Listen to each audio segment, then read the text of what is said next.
Ini yuk, kok ada orang seorang Kiki tuh situ aja apa? Kiki siapa itu? Kiki Fatmala bukan? Iya. Kiki Rosmadina. Zah, tahun taman itu mana kan belum? Ini kok anti mau Seret aja. ngapain? Ini anti mau ngapain? Sini Najwa Sihab. Najwa apa namanya? Najwa Shihab. Iya Najwa Shihab. Apa? Nah, gini jadinya gimana ya? Corona pulang baru naik goreng dah kemarin. Ah. Anak-anak ustazah yang sudah bergabung silahkan dibuka kameranya semua. Karena gunanya Zoom adalah supaya ustazah bisa melihat keadaan situasi kalian selama di rumah ya. Kalau dimatikan juga kameranya ya sama aja ya kan. Cukup mikrofonnya dimatikan, kameranya tetap dibuka ya anak-anak ustazah yang soleha. Ya, Najwa Jalila, Raisa, Nisa, Baslina, Aisyah, Jara dan kawan-kawan semualah pokoknya ya.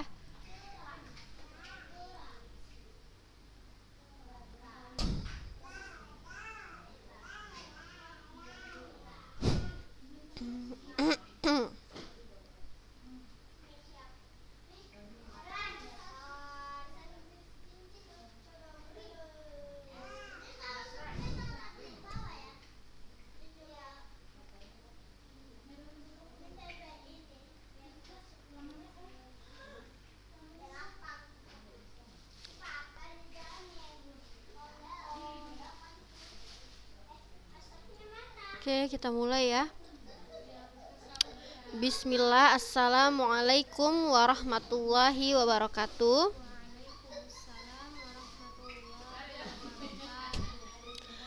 Alhamdulillah, puji syukur kita ucapkan kepada Allah Subhanahu wa taala yang mana dengan limpahan rahmat serta karunia darinya kita bisa mengikuti kembali kegiatan belajar daring pada hari ini. Apa kabar anak-anak ustazah kelas 10A dan B? Alhamdulillah ya.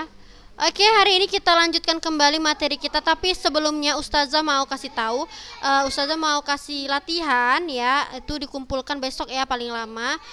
Ustazah mau kalian membuat pendapat dari mosi nomor 1 dan nomor 2. Bisa lihat di monitor masing-masing, ada nggak di situ?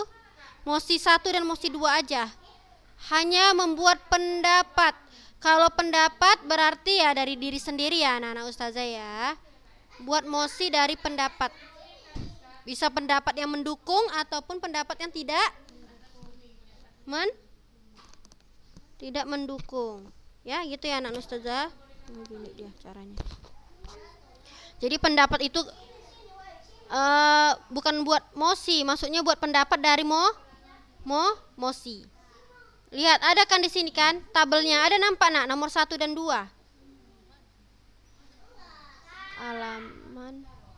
Halaman 188. Sudah? Kan ada nih nomor 1 mosinya tayangan sinetron berpengaruh buruk terhadap anak-anak yang menontonnya. Buat pendapat kalian bisa satu paragraf aja ya minimal ya, nggak usah panjang-panjang, nggak apa-apa. Pendapatnya buat satu paragraf aja cukup ya. Jadi pendapat yang kalian buat itu bisa berupa penolakan dan dukungan. Penolakan atas mosi atau penolakan atas mosi. Ustazah tidak suruh buat 2 ya, tapi kalian pilih kalian di pihak yang mana. Begitu juga nomor 2, kerjakannya seperti itu. Pendapat yang menolak ataupun pendapat yang mendukung. Paham anak-anak ustazah? Paham ya? Oke, 2 aja, nggak usah banyak-banyak ya, 2 lebih baik. Lebih dari itu udah siap. Minggu lalu kita belajar tentang ini ya, pendapat disertai ini udah. Minggu lalu belajar tentang mana? Ini kayaknya udah kan? Tentang argumen. Udah, berarti kita masuk ke materi yang ini. Menyimpulkan hasil debat. Kita baca dulu ya. Coba Konita, silahkan baca kegiatan ketiga menyimpulkan hasil debat. Si Farahilwa nggak di sini? Biasa datang. Ya, silakan nak. Buat ya.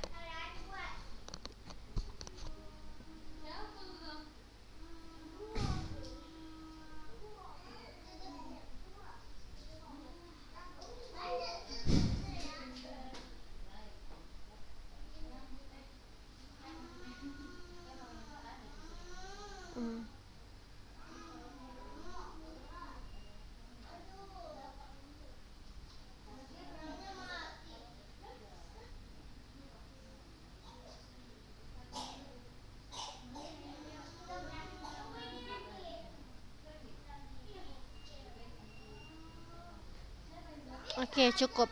Ya, jadi anak-anak ustazah, tahapan terakhir pada kegiatan debat adalah ternyata setiap tim, baik afirmasi maupun tim oposisi, itu akan menyampaikan sebuah simpulan. Ya, tentunya simpulan ini bertujuan untuk lebih memahamkan audiens ya dalam menarik kesimpulan dari pembahasan yang sudah dijelaskan. Jadi simpulan itu harus ada. Ternyata simpulan ini tidak disampaikan tidak serta-merta disampaikan oleh moderator, tetapi karena kedua tim baik afirmasi maupun oposisi kan dia sudah membuat ya argumennya, maka dia sudah membuat argumennya ya kan penjelasannya, maka dari penjelasan tersebut agar mudah dipahami dia membuat juga simpulan supaya bisa ditariklah kesimpulan itu oleh audiens. Seperti itu ya anak-anak ustazah. Jadi karena sebuah simpulan dalam debat itu disusun berdasarkan pendapat dan argumen yang telah disampaikan sebelumnya, penalaran yang digunakan dalam menyusun simpulan debat termasuk dalam penalaran induktif. Ada yang tahu apa itu induktif? Induktif, deduktif. Namanya kesimpulan, berarti adanya di berarti induktif apa artinya? Tadi anti jawab di akhir. Berarti paragraf. Iya. Apa induktif? Akhir ya, betul ya. Kalau kalian pernah belajar paragraf, jenis-jenis paragraf, ada namanya paragraf deduktif, induktif dan campuran atau deduktif induktif. Jadi, induktif itu adalah sebuah gagasan pokok, catat ya, sebuah gagasan pokok atau ide pokok yang berada di akhir. Jadi sebuah gagasan pokok atau ide pokok yang berada atau terletak di akhir paragraf maksudnya anak-anak ustazah. Lawan induktif adalah Iya. Tapi kenapa ya ustazah misalnya nggak ada kesimpulan yang deduktif gitu kan? Ya jelas lah nak, nggak mungkin kita menjelaskan dari awal itu udah kesimpulan ya, nggak seru lah ya kan pembahasannya ya kan. Jadi kenapa harus induktif sifatnya penalarannya? Karena memang kesimpulan itu letaknya di awal apa di akhir? Di akhir. Makanya namanya induktif. Kalau dia di awal nggak bisa ya nak. Kalau di awal itu namanya deduktif ya. Makanya tidak dikatakan penalaran deduktif. Nah jadi ada tiga cara untuk menarik kesimpulan dengan penalaran induktif, yaitu pertama ada generalisasi, kedua ada analogi, dan ketiga ada sebab akibat. Oke, kita baca dulu. Coba baca si Najwa Zalila tentang generalisasi. Coba nak dibaca dulu nak.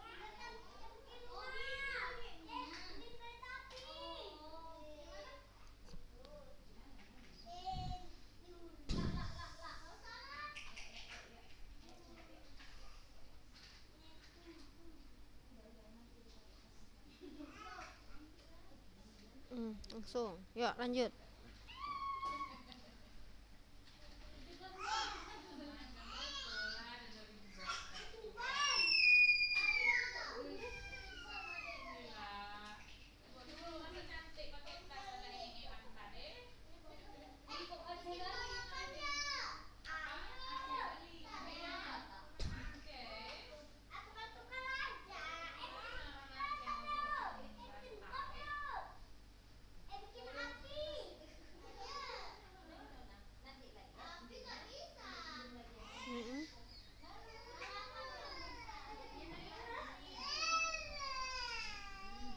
Simpulannya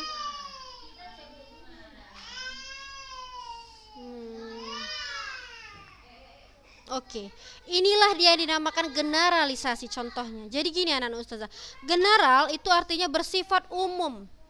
Ya, bersifat umum.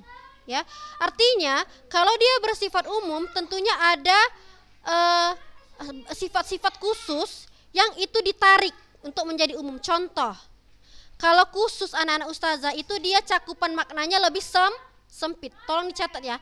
Makna kata kata khusus adalah kata yang cakupan maknanya lebih sempit.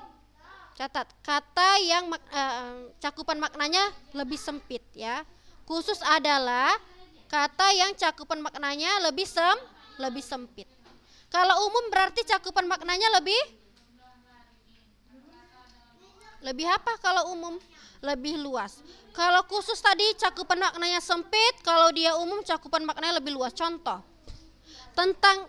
tentang penyerapan kosakata bahasa Indonesia. Itu secara ini penjelasan secara umumnya ya. Ternyata bahasa Indonesia itu memiliki banyak variasi atau tidak? Benar ya, variasi ya. Variasi atau perinciannya itu dimasukkan ke mana? Sifat khusus atau sifat umum? Kalau variasinya kan dia variasinya maksudnya macam-macamnya, jenis-jenisnya. Ingat ya, kalau khusus dia cakupan maknanya sempit, kalau umum dia luas. Rincian-rinciannya itu khusus atau umum? Dia khusus. Saya contohkan ya secara simpel ya, saya contohkan ya. Berbagai macam ya jenis bunga yang ada di Indonesia. Kata jenis bunga itu ada banyak macamnya atau enggak anak-anak ustazah? Berarti kata bunga itu umum apa khusus? Maknanya itu. Maknanya ya nak, bukan artinya, maknanya. Maksud ustazah itu maknanya. Bunga itu cakupannya adalah umum karena ada bunga apa aja? Ada bunga apa aja di Indonesia? Mawar, terus? Ya, terus sepatu, bunga apa lagi? Bunga janda bolong. Ya kan? Ada bunga mama kalian kan? Janda bolong. Bunga apa? Kuping gajah ada kata kawannya. Banyak. Berarti bisa kita simpulkan kan? Berbagai macam jenis bunga. Berarti berbagai macam jenis bunga, jenis bunganya itu termasuk ke sifat umum. Paham ya? Kenapa dikatakan sifat umum? Bisa enggak jenis bunganya itu dijelaskan lagi, dirincikan lagi apa-apa aja? Bisa enggak? Bisa ya? Bisa. Berarti kita buat jenis bunga tadi ada mawar, bunga sepatu, melati. Bunga melati itu cuma ada satu atau banyak? Itu bisa kita itu bisa kita melati kan masuk kata melati masuk bunga.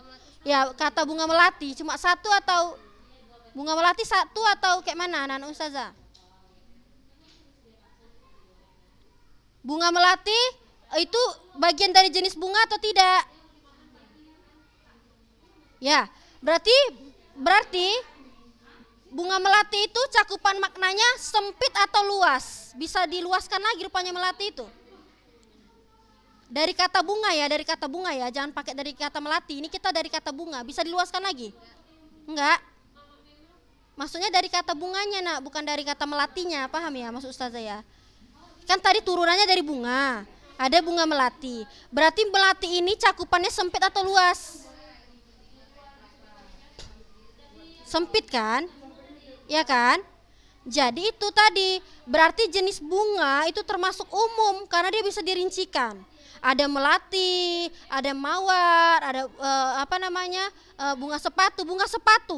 Bisa nggak kalian rinci-rincikan lagi dari kata bunga itu, dari kata jenis bunga ya maksud ustazah, bukan dari kata yang lain? Enggak kan? Cuma satu kan bunga sepatu, cuma satu. Berarti cakupan maknanya sempit. Oke, ustazah kasih contoh lain. Ini yang lebih simpel, ya. Ya. Dari kata warna. Warna itu termasuk ke dalam sifat khusus atau umum? Umum kan? Umum. Kenapa umum? Ya, karena bisa lebih dari sebutkan warna apa aja yang kalian suka. Biru, pink, ya, merah jambu, hijau dan lain sebagainya, banyak ya. Kalau kita buat hijau, contoh hijau, ya, contoh kata warna hijau.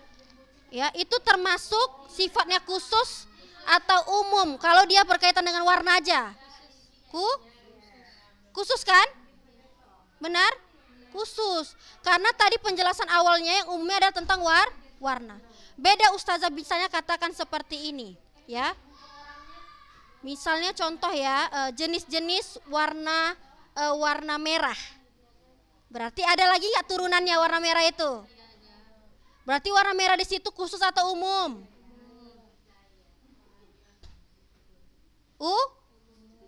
Kok khusus? Kan ustazah nggak ada ngomong warna satu gitu. Jadi warna merah termasuk berbagai jenis warna merah. Jenis warna merah termasuk khusus atau umum? Umum lah, kan belum saya tarik kesimpulan kan. Ada berapa saja jenis warna merah. Ini kita udah nggak pakai warna lagi, warna merahnya kita pakai turunannya. Ada merah ada kan? Ada merah jingga, ada merah marun, ada merah darah. Paham ya? Lebih dari satu perincian dari kata warna merah. Berarti merah marun termasuk khusus atau umum? Apa? Termasuk khusus karena dia penjelasan dari kata Paham sampai di sini? Itu secara simpel loh Ustazah jelaskan. Dari umum ke khusus. Ya. Nah, kalau dia di sini ini lebih ilmiahnya. Tadi kan cuman contoh secara sederhana kayak ngajarin anak SD lah. Itu contoh untuk anak SD sebenarnya, ya. Contoh aja lah, satu lagi ya, kata buah ya kan. Ya kan? Berbagai jenis buah-buahan yang terdapat di Indonesia. Kata buah itu berarti bersifat apa? Kalau udah banyak itu bisa dirincikan. Umum. Karena kata buah itu banyak, pasti kan kalian gak cukup kan dengar kata jenis-jenis buah. Pasti kalian akan lebih mau tahu apa saja jenis-jenis buah. Misalnya berbagai jenis buah-buahan di Indonesia. Ada buah salak, buah semangka, buah pepaya, buah anggur dan lain sebagainya. Lebih dari 20 buah. Berarti kalau buah anggur itu termasuk salah satu yang sifatnya khusus apa umum? Khusus, yaitu turunan dari kata buah tadi. Itu ya simpelnya ya. Itulah namanya dia simpulan secara induktif, atau kita balikkan generalisasinya ya ke akhir ya. Tadi kan generalisasinya itu ada di awal. Misalnya kayak gini, ya kan? Buah semangka, buah pepaya, buah manggis, buah cempedak, buah anggur, buah apa lagi ya? Buah salak, buah jambu adalah jenis-jenis buah yang terdapat di Indonesia. Berarti simpulannya letaknya di mana itu? Di awal apa akhir? Akhir ya. Yang tadi Ustazah bilang, ya kan? Beda nggak sama yang pertama Ustazah ucapkan? Yang tadi kan yang Ustazah ucapkan yang umumnya dulu. Yang tadi barusan yang Ustazah ucapkan adalah khususnya dulu kan? Beda kan? Beda nggak anak Ustazah kelas 10? Beda nggak? Beda. Yang pertama tadi Ustazah jelaskan gini kan, berbagai macam jenis buah-buahan, baru dijelaskan perinciannya. Itu berarti dia deduktif karena letak di awal yang umumnya. Kalau yang umumnya letaknya di akhir berarti dia induktif. Ya, misalnya buah semangka, buah duku, buah mangga, buah kelengkeng dan lain-lain merupakan jenis buah-buahan yang ada di Indonesia. Kata merupakan jenis buah-buahan yang ada di Indonesia itu di akhir. Berarti itulah dia contoh dari generalisasi yang simpulannya atau penalaran induktifnya terletak di akhir. Ya. Nah, sekarang kita pahami yang ini. Ini harus betul-betul dipahami supaya paham ya kan. Nah, ini tadi kalau kalian baca, ini kan rincian namanya nih kan. Benar gak rincian ini namanya, pernyataan khusus ini? Ini rincian namanya kan. Rincian dari apa? Penyerapan kosakata dan istilah bahasa Indonesia. Benar gak? Benar gak anak Ustazah? Tentang penyerapan kosakata dan istilah. Ini pernyataan khususnya. Benar? Benar ya? Ya. Kita baca yang pertama, dia bilang bahasa Indonesia menyerap kosakata dari bahasa Arab, terutama yang berkaitan dengan masalah agama, terutama agama Islam. Baru dia bilang lagi, contoh kosakata hasil penyerapan dari bahasa Arab adalah musyawarah, hak, sholat, dan taubat. Tengok perinciannya lebih dari satu. Lalu ketiga, bahasa Indonesia juga menyerap kosakata dan istilah bidang teknologi dari bahasa Jepang, Jerman, Korea, dan lain-lain. Lalu kosakata dan istilah teknologi hasil penyerapan dari negara-negara tersebut antara lain komputer, dijelaskan, komputer, gadget, televisi, dan nampak khususnya kan? Dan nampak khususnya. Nggak ada kata lain dari komputer. Ada kata lain dari komputer? Nggak ada. Ini udah makna yang sempit, benar ya? Udah makna yang sempit, ada gadget, televisi, dan lain-lain. Tak hanya itu, bahasa Indonesia juga menyerap kata dan istilah sekaligus budaya dari negara lain. Jadi dari 1 sampai 6 ini dikatakan pernyataan khusus. Karena dia lebih dari satu. Ya, lebih dari satu. Itu kok pernyataan khusus itu dia perincian namanya. Kalau simpulan, kita baca simpulan, inilah dia umumnya.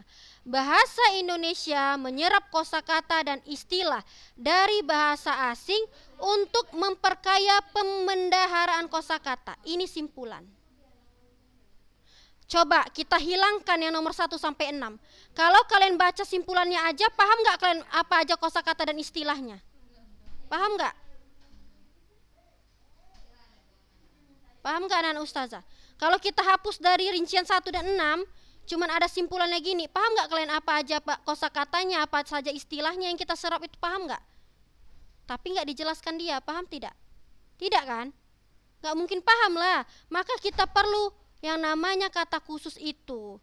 Apa saja rupanya kosakata dan istilah yang kita serap gitu kan? Inilah dia, ada bakso, mie, kimono, ada gadget, televisi. Ini dia simpulannya di akhir. Maka yang umumnya ada di akhir, sifat umumnya. Kenapa ini dikatakan umum? Kita lihat, karena anak-anak ustazah, kata menyerap kosakata dan istilah itu memiliki makna yang luas. Betul nggak itu memiliki makna yang luas? Betul nggak? Betul ya. Karena istilah itu ada lebih dari satu. Berarti bisa kita simpulkan, kata menyerap kosakata dan istilah ini merupakan kata yang bersifat umum. Baru kita mau cari tahu apa saja kosakata dan istilah itu, barulah kita temukan. Ada kosakata dari bahasa Arab, benar kan? Ada kosakata dari penyerapan bahasa Arab ini dah, musyawarah, hak, sholat, dan taubat. Ada dari bahasa Jepang, Korea, dan lain-lain. Ada juga dari bahasa-bahasa teknologi yang kita ambil, komputer dan lain-lain. Belum lagi siap Kak Rizka. Udah ya, paham gak sampai sini anak ustazah? Paham? Ya, jadi intinya kalau dia kata umum, dia bisa rincikan. Mana yang bisa dirincikan? Inilah dia perinciannya. Kalau kata khusus, dia tidak bisa dirinci. Maksudnya kalau kata khusus, satu penjelasan itu nggak bisa dirincikan lagi. Contoh dari bahasa Arab misalnya, udah dia nggak bisa. Misalnya musyawarah, hak, sholat, dan taubat. Ini kata-kata ini udah nggak bisa dirincikan lagi ya, paham ya anak ustazah ya? Kata musyawarah nggak bisa dirincikan lagi, hak itu nggak bisa dirincikan lagi. Kata sholat juga tidak bisa dikhususkan lagi, paham ya? Maksudnya nggak bisa lagi dikhususkan. Itu adalah kata penyerapan istilah. Oke? Paham sampai di sini? Paham? Ya, jadi intinya kata khusus itu bukan, maksud saya tadi salah ya, kata khusus itu ternyata dia bukan tidak bisa dirincikan, tapi kata khusus itu dia maknanya itu jauh lebih sempit. Tapi kata umum yang membuat adanya kata perincian. Oke ya, karena waktu sudah habis, minggu depan kita lanjut lagi ke yang ini analogi. Nah, ini analogi lebih payah lagi ya. Jadi dipelajari dulu di rumahnya ya. Ini karena ada perbandingan kalau analogi ya. Jadi dipahami, dibaca dulu di rumah. Minggu depan kita langsung bahas ya. Jadi anak-anak ustazah mudah-mudahan dapat dipahami ya penjelasan ustazah hari ini. Ya, mudah-mudahan dimudahkan segala urusannya. Jadi sebelum kita menutup pembelajaran, kita tutup dengan doa kafaratul majlis. Subhanakallahumma wa bihamdika asyhadu alla ilaha illa anta astaghfiruka wa atubu ilaik. Assalamualaikum warahmatullahi wabarakatuh.